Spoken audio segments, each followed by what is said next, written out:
Good evening and thank you for joining us on Primetime News. I'm Joy Gosses.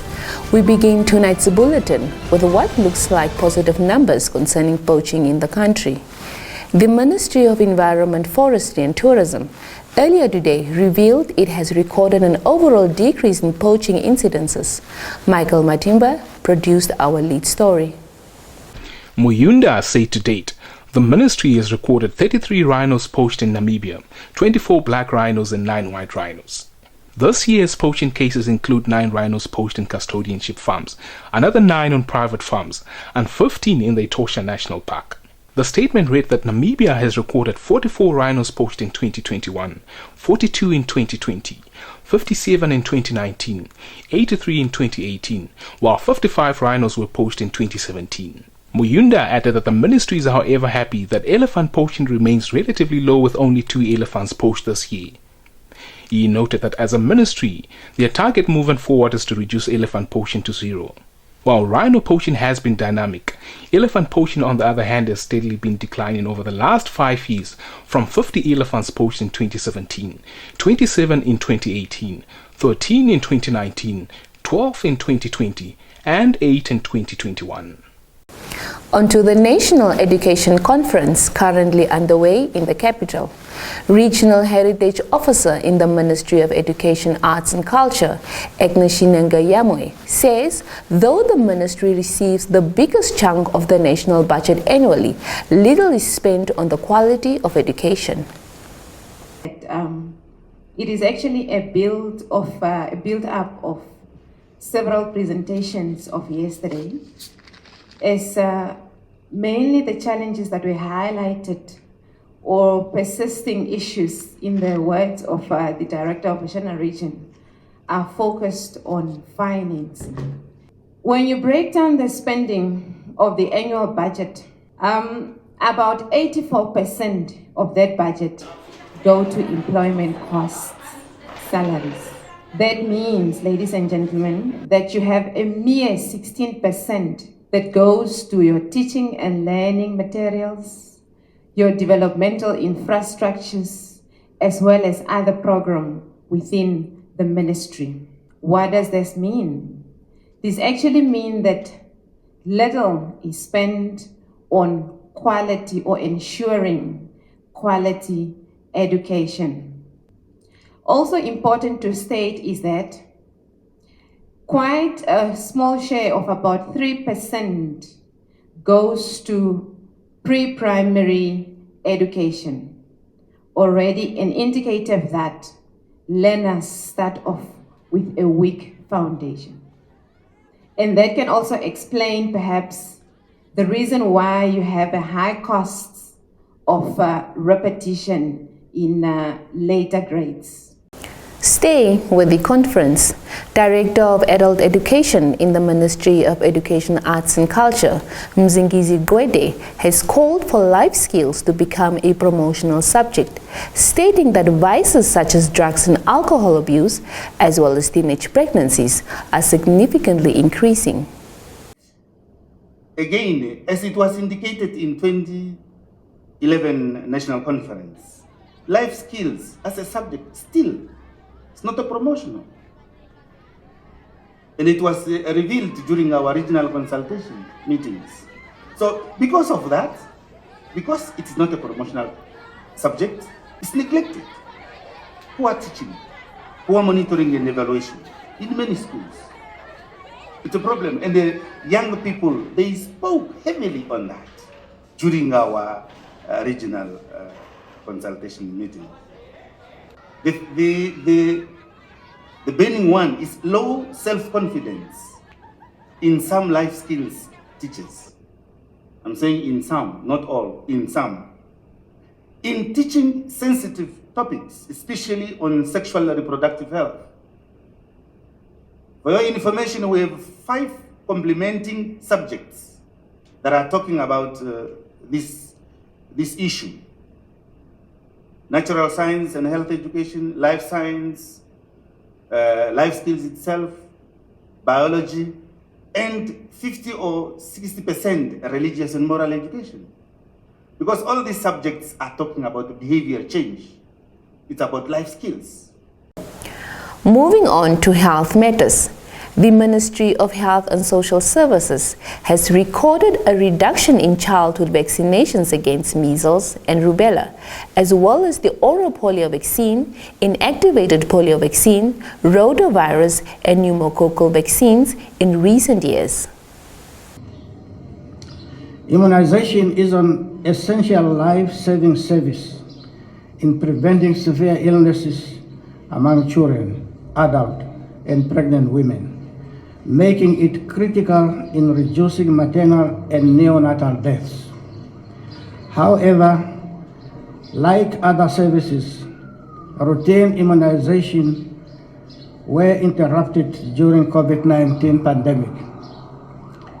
Through monitoring and evaluation mechanism, the ministry noted with concern the low uptake of childhood immunization, particularly against immunization against measles and rubella.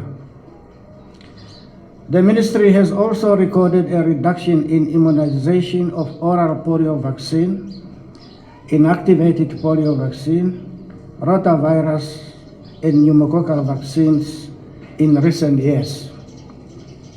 These trends may have serious repercussions on the country, particularly with the re-emergence of wild polio virus that has been reported in Malawi and Mozambique, as well as the circulating vaccine-derived polio virus in the sub-region.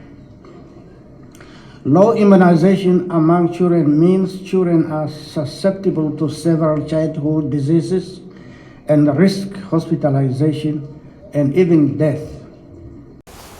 When we return, fundraising initiative raises over 1 million Namibian dollars.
In the business segment tonight, the We Raise Together fundraising campaign raised slightly over 1.4 million Namibian dollars.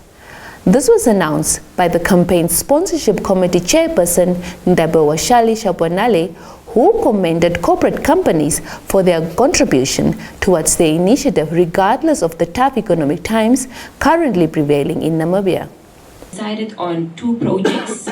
Normally you would do 1 project, but because we really wanted to have an impactful contribution, we decided on 2 projects. Number 1 being sustainable food security through community garden projects. This is gardens that either already exist or are in the imminent phases of existing. So again, it was all about how can we make impactful contributions in the country immediately. The second one is an SME youth empowerment, and this again is to speak directly to the unemployment, but also really focusing on how many times do we have graduates of TVET, and they graduate and they're just sitting at home because they do not have that startup capital, and they just really need that amount to just get them, whether it's a grinder or the equipment that you use to tile floors. How many of them really just sit with the dream, but they just don't have that 5,000, 10,000, or 50,000 to start off with? So this is why we came up with these two initiatives. And again, thank you very much to the corporates for just pulling all this together and for these projects. So how exactly are we going to go about the funding of this? We wanted to make sure that each and everybody has an opportunity to benefit from this. That we don't just handpick, or we say this region benefits, another region doesn't benefit, or we handpick. That's number one. Number two, we also wanted to make sure that there is a larger group, a community, sort of a benefit approach to our funding. On to the agribus sector. Minister of Agriculture, Water and Land Reform, Kali Schleitwein, recently revealed that the ministry has received offers to manage the Vungu Vungu Green Scheme in the Kavango East region, which are currently being evaluated. Our Kavango region's correspondent filed the story. Schleitwein said this during a meeting on the planned revitalization of the green schemes with the regional leadership of the two Kavango regions on Monday. In March this year, government announced it would put 11 green scheme irrigation farms in Namibia on the market between May and July this year through a request for proposals. The minister explained that the Vungu Vungu Green Scheme was a normal running project and that government introduced the dairy producing plant in mid-2015. Adding, however, because of the financial problems government experienced, the dairy producing plant was never completed and needed a further investment of about 65 million Namibian dollars to complete that project, as government does not have that kind of money either. The minister further explained that what the ministry has put in the request for proposals is that the interested party should finish the dairy project and invest in the remaining components that are needed to run the dairy. However, the green scheme will be outsourced as well. Schleitwein stated they have received offers and the offers are evaluated as local offers and one foreign offer. And that's all the top news we had for you this evening. Kindly stay tuned for the sports news, but first, the economics roundup, followed by the weather forecast.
Good evening and welcome to Sport Planet, the segment that unpacks everything sport for you. I'm Michael Madimba. We begin with domestic football. Brave Gladiators players currently in camp preparing for the upcoming COSAFA Senior Women's Tournament temporarily hung their boots earlier today, demanding outstanding payment. A group of 32 current and former players was observed picketing outside Football House by Nampa, with senior player Anushka Kortom saying the Namibia Football Association has failed to honor their promises. You're saying you've been lied for. There's been engagement with the association? Yes. They've made promises? Yes. What are those promises? That we would have gotten part of our money by the end of the month. When we finished the second round of qualifiers in February, we as a team decided that we are going to keep some of the association property, which is the gear, the clothes for the women's national team. And 2 weeks ago, we got messages saying that we should return what's rightfully the association's. But along with that, there also came threats of if you do not return what's the association's, they're going to keep your money. So we did our part, and the messages along with the threat said that once we return, that the money is being worked on, that we will get the money by the end of the month or sooner. That was around the middle of July. And after end of the month, there's been no communication in regards to anything that has to do with the payment. We don't want to disclose how much we're being owed, but we're being owed a maximum of 6 games. I think 6 games. 6 games, yes. It's COSAFA's 3 games, Tanzania's 2 games, and then the home game against Zambia. And the away game against Zambia? The away game against Zambia, we got paid for that, yes. Okay. On to Commonwealth action in the UK. Namibia's Olympic silver medalist Kristen Boma and double Olympic sprint champion Elaine Thompson-Hera both sailed through the heats of the Commonwealth Games earlier today to qualify for the 200 meters women's semi-final. Both came through their heats without a hitch in front of another sizable crowd at Alexander Stadium in Birmingham. The women's 200 meters is one of the standout events at the Commonwealth Games in Birmingham, featuring the 2 leads in the Olympic final, Boma and Thompson-Hera. The 19-year-old and Namibia's first ever female Olympic athletics medalist eased into the second round, timing 23.20 seconds, while Thompson-Hera barely broke sweat in winning her heat in 22.80 seconds. They go at it again on Friday in the semi-finals, with the final scheduled for Saturday. Stand by for your sports roundup.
With the sports news, we've come to the end of the Thursday edition of Primetime News. Many thanks for watching. If you're new to this channel, do subscribe, like, share and press the notifications bell to stay posted on the latest happenings locally and globally. Do join us again tomorrow for another informative Primetime News edition. From myself, Michael Madimba, and the entire cast and crew, it's good night.